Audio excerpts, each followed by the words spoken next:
Bab 14a. Kenapa? Apa ada yang aneh dengan wajahku? Anjani berdecak kesal ketika Ruri menatap dirinya tanpa berkedip. Ruri yang baru datang segera meletakkan tas selempang di atas kursi dan bertanya, "Kamu bertengkar lagi dengan suami gantengmu itu?" Anjani menoleh dengan terkejut. Apa raut wajahnya begitu menampakkan kekesalan hati? Tapi Panji memang pantas diberi tendangan super di pantatnya nan seksi. Bahkan jika mungkin hingga mendarat di Pluto sekalian. Pria itu sudah sukses membuat hari pertamanya masuk kerja menjadi sangat kacau.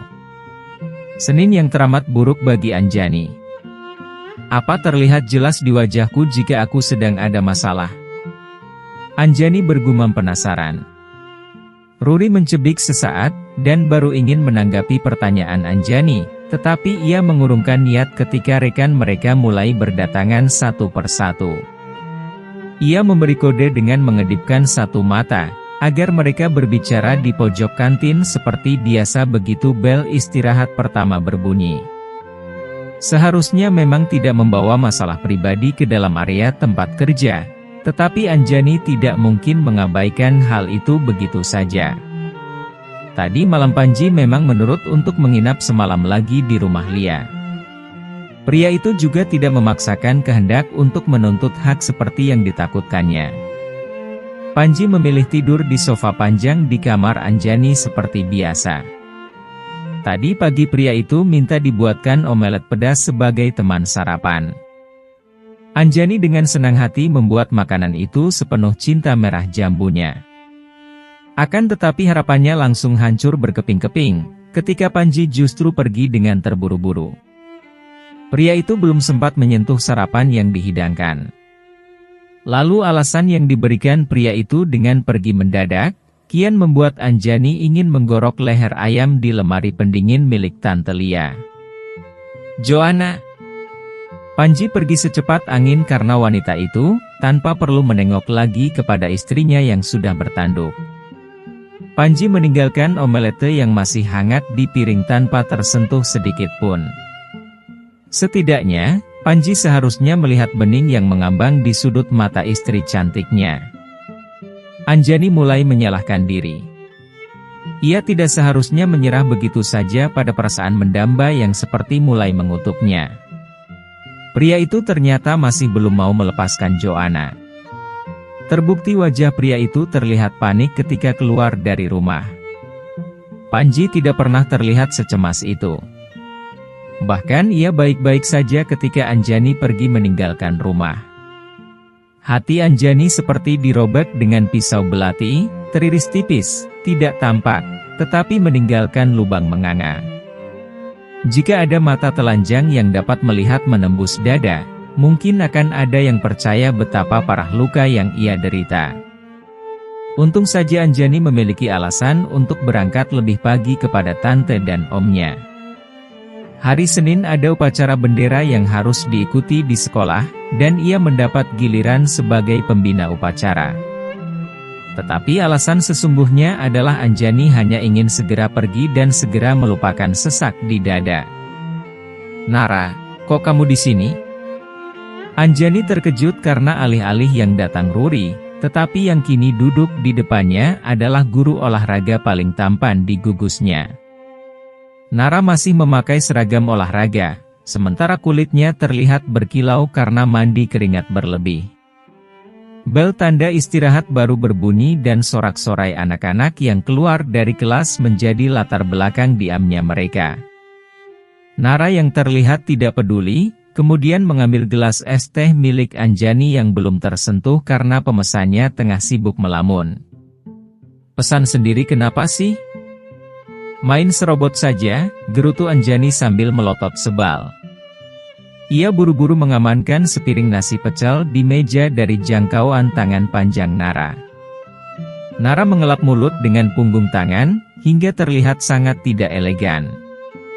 Seenaknya juga pria itu kemudian menyelonjorkan kedua kaki yang masih bersepatu, hingga memenuhi bangku kayu yang ia duduki. Satu tangannya kemudian mencomot tahu isi di piring yang disediakan untuk pengunjung. Nanti pulang sekolah kamu punya acara tidak? Mana Ruri? Anjani tidak menggubris pertanyaan Nara. Sebaliknya matanya justru sibuk mencari-cari sosok Ruri di pintu masuk. Tetapi sepertinya ia harus menelan rasa kecewa, karena orang yang ditunggu tidak juga menampakkan batang hidungnya. Ruri tadi pergi ke Dinas Pendidikan Kabupaten. Ada berkas yang harus diurus berkaitan dengan angka kreditnya. Kok tidak bicara apapun kepadaku? Ruri tadi sangat buru-buru. Memangnya kenapa aku sampai mendarat di sini? Anjani memutar bola mata bosan. Ia baru menyadari jika Nara sekarang sama tenggilnya dengan Panji. Apakah semua lelaki tampan selalu bersikap menyebalkan? Hubungannya dengan Nara sekarang murni persahabatan. Akan tetapi sikap Nara justru semakin membuat dirinya jengkel. Nara sekarang sangat suka menggoda, suka berbuat semaunya, dan benar-benar sudah tidak menjaga sikap, yang ternyata sungguh sangat amburadul. Jika dulu Nara selalu bersikap socool bila berhadapan dengannya, maka Nara yang sekarang tidak lebih dari seorang pria jomblo yang mengenaskan. Jadi ia menyuruhmu kemari?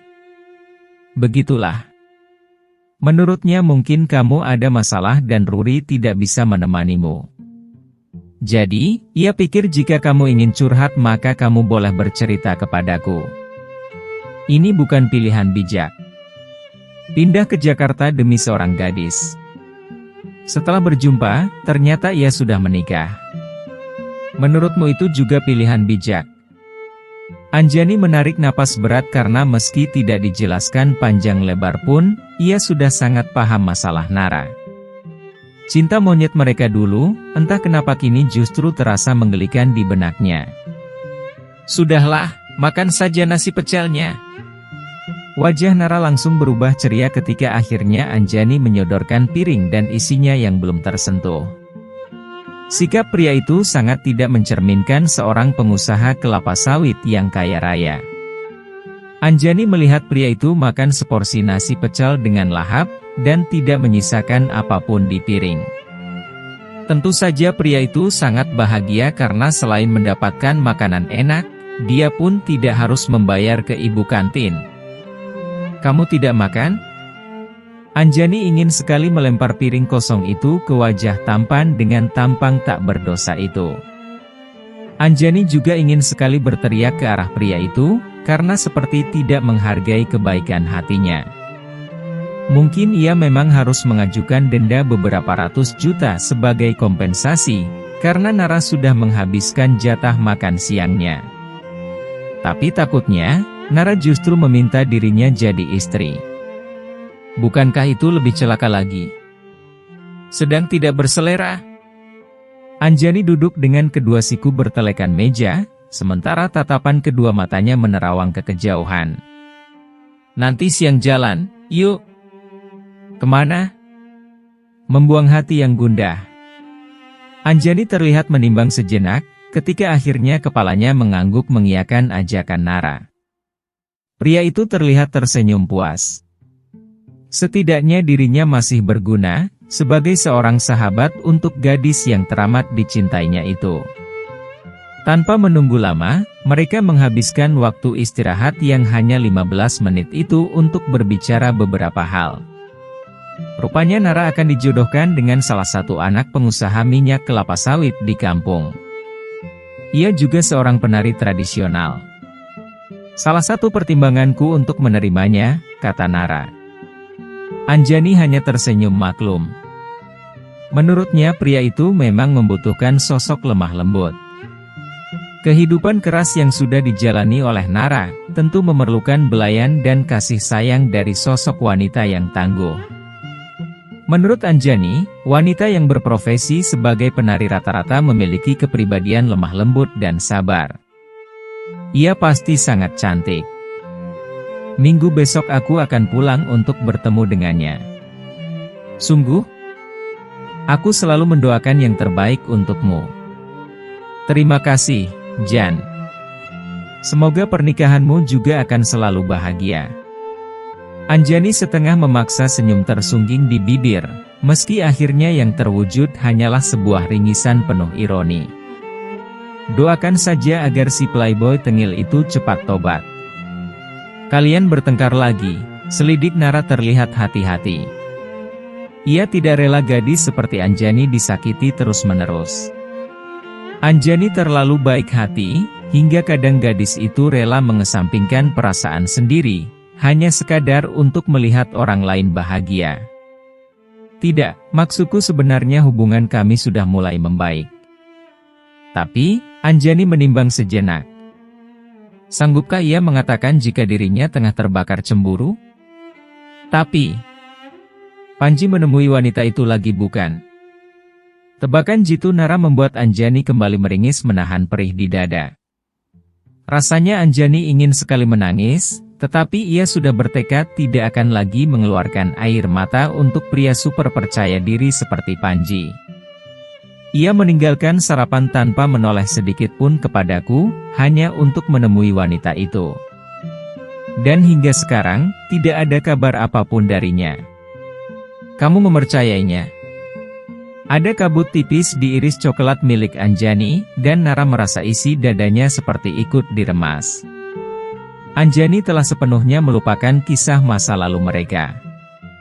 Tidak seperti dirinya yang tengah jatuh bangun membuang segala asa, yang masih tertinggal demikian besar di bongkahan hati rapuhnya.